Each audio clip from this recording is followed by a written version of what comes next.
باقات ب$15، باقات ب$20، وباقات بأقل قد تصل إلى $10.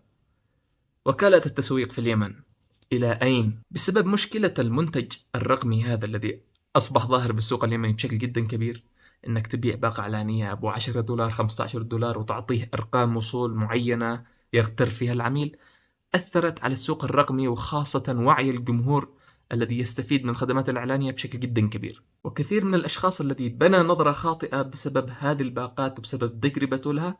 وكانت المشكلة من عدم وجود وتحديد أهداف واضحة للتسويق الرقمي، فتلاقي هذه الشركات أو الوكالات التسويقية تبيع الباقات على أساس أنها منتج، دون ما دراسة وضع العميل وإيش أهدافه وإيش الذي يحتاجه من التسويق الرقمي. دخل معي شخص في استشارة حجزها عندي، أجي يكلمني قال: أنا حصلت واحد بيجيب لي خلال أسبوع ب$15 24,000 فصول، وحسبتها إن شاء الله يعني من 24,000 بحقق مبيعات جدا كبيرة.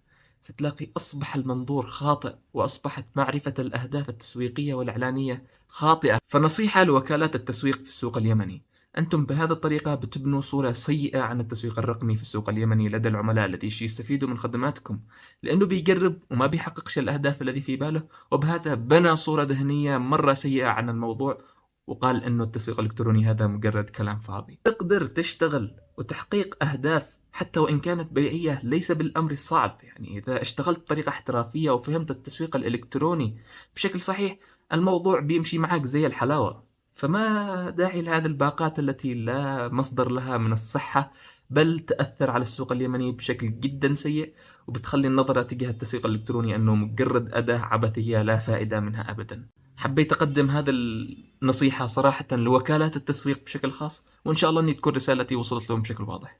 بالتوفيق.